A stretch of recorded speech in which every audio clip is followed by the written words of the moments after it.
Good morning students. Welcome to our online classes. This lecture is for class 5th subject science. Last lecture में हमने second chapter आपके science का start किया soil erosion and conservation. Last chapter में हमने soil के बारे में पढ़ा, उसकी इंपॉर्टेंस के बारे में पढ़ा और फॉर्मेशन के बारे में भी हमने बात करी कि सॉइल की फॉर्मेशन होती कैसे. अब नेक्स्ट टॉपिक है हमारा सॉइल इरोजन. सॉइल इरोजन की जब हम बात करते हैं, मिट्टी का कटाव, तो सबसे पहले आपने जैसा कि पिछले लेक्चर में पढ़ा है कि रॉक्स जो हैं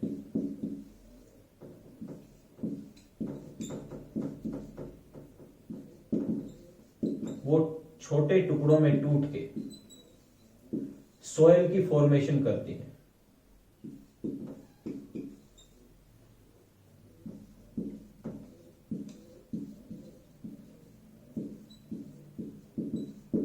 अब बात आती है कि जहां पे भी ये मिट्टी की फॉर्मेशन हो रही है, सॉइल की फॉर्मेशन हो रही है, वो लगातार वो सॉइल उसी जगह पे रहेगी क्या?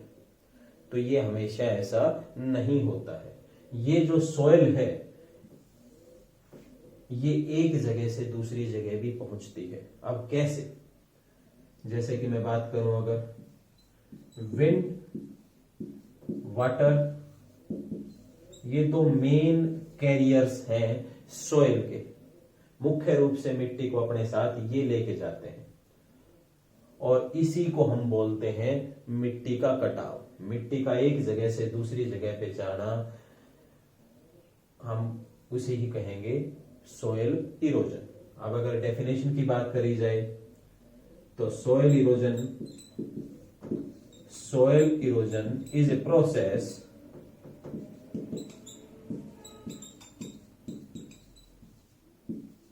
by which wind and water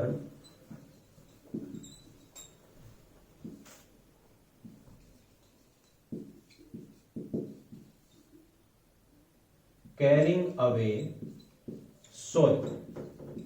ये वो प्रोसेस है जिसके द्वारा हवा और पानी और इसके साथ साथ और भी बहुत सी ह्यूमन एक्टिविटीज भी शामिल होती हैं, मेन हम इन्हीं की बात कर रहे हैं अभी, जो मिट्टी को अपने साथ लेके जाती हैं और इसी को हम कहेंगे सॉइल इरोजन.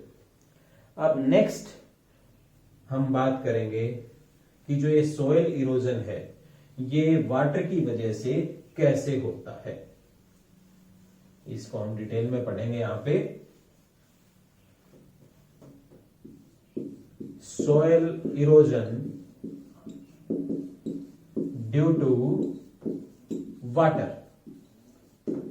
वाटर की हम यहां पे बात कर रहे हैं, मेनली हम बात करेंगे रेन वाटर. बारिश का जो पानी है, जो बारिश के रूप में पानी जमीन पे गिरता है, उसका एक बहुत बड़ा हिस्सा जमीन सोख लेती है. कुछ पार्ट जो है इस पानी का वो इवेपोरेट हो जाता है और जो बाकी बचता है वो जमीन के ऊपर बहता है. मेनली हम इसी की बात कर रहे हैं यहां पे. जो पानी बारिश का जमीन पे बहेगा वो अपने साथ मिट्टी को बहा के लेके जाएगा और इसी को हम कहेंगे, इसी की वजह से होगा सॉइल इरोजन, मिट्टी का कटाव. बारिश के पानी के जो दो हिस्से थे, जो जमीन के अंदर चला गया या फिर जो इवेपोरेट हो गया, ये दोनों ही मिट्टी के कटाव में इनका कोई रोल नहीं है. सिर्फ ये भाग जो है ये मिट्टी के कटाव के लिए रिस्पॉन्सिबल है, जिम्मेवार है. अब यहां पे हम बात करें कि जो बारिश का पानी है अगर उसका बहाव तेज होगा, तेजी से अगर बहेगा, उसकी स्पीड ज्यादा होगी तो मिट्टी का कटाव ज्यादा होगा. इसी के साथ साथ जो हिली एरियाज है, पहाड़ी जो क्षेत्र है, in hilly areas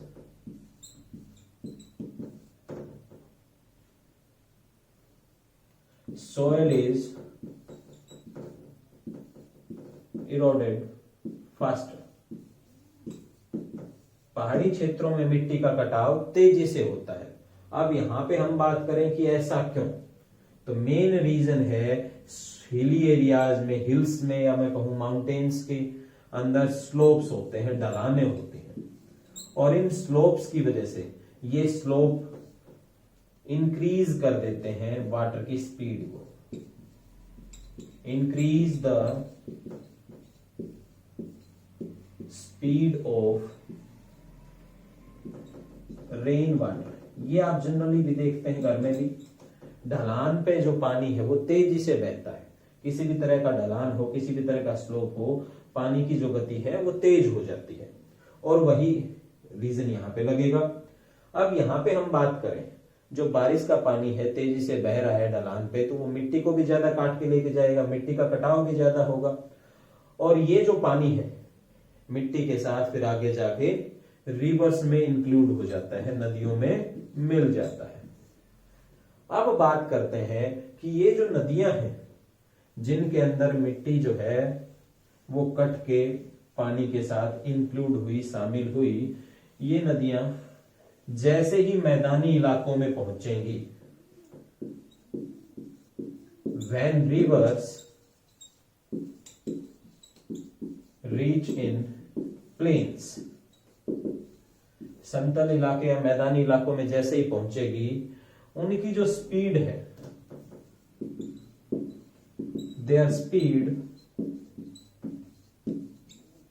slows down, उनकी जो गति है वो धीमी पड़ जाती है, और इसी की वजह से अपने साथ जो वो मिट्टी बहा के लेके आई हैं, वो मिट्टी को वो डिपॉजिट कर देती हैं इन मैदानी इलाकों में। The soil eroded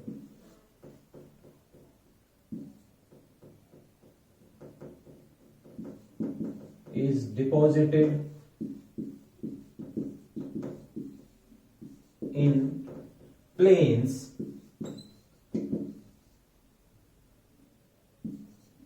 by rivers। जो भी मिट्टी बहा के लेके आती हैं, वो मिट्टी जो है वो इन मैदानी इलाकों में डिपॉजिट हो जाती है, जमा हो जाती है।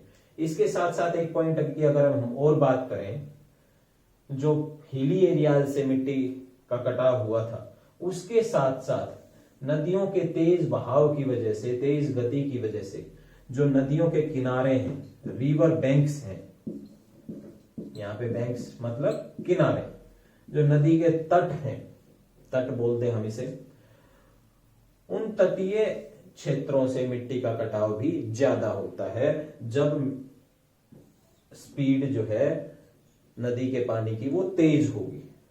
अब यहां पे हम बात करें, जैसे ही स्लो डाउन होगी, डिपॉजिट हो रहा है आपका सॉइल, और इसके ज्यादा डिपोजिशन की वजह से, जैसे ही डिपोजिशन ज्यादा होगा, मिट्टी ज्यादा जमा होगी मैदानी इलाकों में, तो ये चेंज करेगी, चेंज द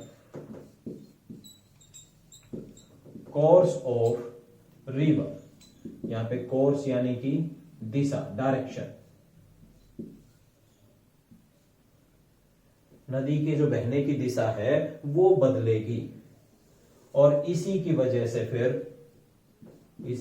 से बाढ़ आने का खतरा भी बढ़ जाता है। और बाढ़ की वजह से अगर हम बात करें, इससे होने वाले नुकसानों की अगर हम बात करें, तो बाढ़ जो है वो दोनों तरह से, एक हम बात करें जीवन का भी, और दूसरा है संपत्ति का भी, प्रॉपर्टी का भी नुकसान करती है।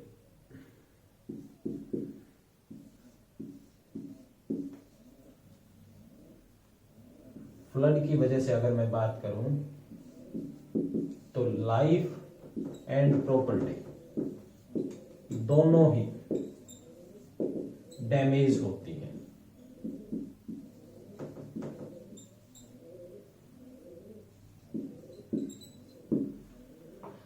दोनों में ही नुकसान होगा।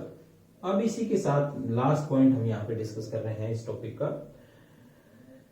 अगर कोई घाटी वाले इलाके अगर है जहां पे मिट्टी का कटाव बहुत ज्यादा होता है, तेजी से होता है, और बहुत ज्यादा कटाव की वजह से उनका जो लेवल है वो ऊपर नीचे हो जाता है जमीन का, और इसी की वजह से जो कल्टीवेशन की मैं अगर बात करूं, खेती की बात करूं, कल्टीवेशन इन वैलीज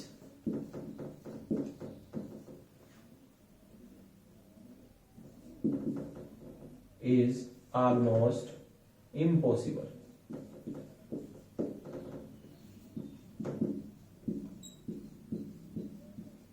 घाटी वाले इलाकों में खेती जो है वो लगभग ना के बराबर होती है, बहुत मुश्किल हो जाती है। अब नेक्स्ट पॉइंट है हमारा यहाँ पे, जो मिट्टी का कटाव हो रहा है विंड की वजह से, soil erosion due to wind, हवा की वजह से जो मिट्टी का कटाव होता है। आप देखते भी हैं घर में भी, तेज हवाएं जब चलती हैं तो वो अपने साथ मिट्टी को भी लेके जाती हैं, और इसी की वजह से हम कहेंगे मिट्टी का कटाव होता है। जैसे कि हम बात करें अगर डेजर्ट्स में और सेमी डेजर्ट्स, अर्ध रेगिस्तान बोले हम यहां पे,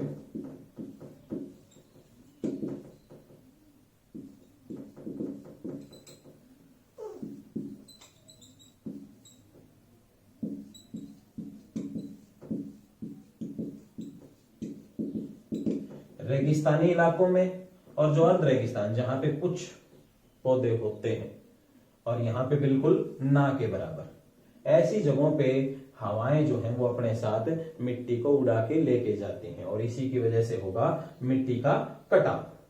अब यहां पे अगर हम बात करें मिट्टी का अगर कटाव हो गया है तो उसके नुकसान की हम यहां पे बात करें सबसे पहले, कि जो फर्टिलिटी है सॉइल की, फर्टिलिटी उपज क्षमता जिसे हम कहते हैं, वो कम हो जाएगी। Fertility of soil decreases. अब ये क्यों? अगर हम इसकी बात करें तो जैसा कि आपने इंपॉर्टेंस ऑफ सॉइल वाले टॉपिक में आपने पढ़ा है कि सॉइल के अंदर न्यूट्रिएंट्स प्रेजेंट रहते हैं, पोषक तत्व, जो कि मदद करेंगे पेड़ पौधों की अच्छी ग्रोथ में। ये जो पोषक तत्व हैं जो सॉइल की फर्टिलिटी को इंप्रूव करते हैं, ये सॉइल की अपर लेयर में होते हैं, और अगर अपर लेयर हवा के साथ या पानी के साथ बह जाएगी तो उस मिट्टी की उपज क्षमता कम हो जाएगी, और इसी के साथ हम कहेंगे कि ये फर्टिलिटी कम हो रही है तो एक तरह से आपकी जो सॉइल है वो बंजर हो जाएगी, उसमें पेड़ पौधे नहीं उग पाएंगे। अब रीजन की अगर मैं बात करूं इसके बाद ही, अगर हम बात करें कि जो मैदानी इलाके हैं जहां पे पेड़ पौधे अच्छी मात्रा में हैं, उन इलाकों में मिट्टी का कटाव जो है वो हवा की वजह से बहुत कम होता है। ऐसा क्यों? जो ये पेड़ पौधे हैं या फिर दूसरी वनस्पतियां हैं वो सॉइल पार्टिकल्स को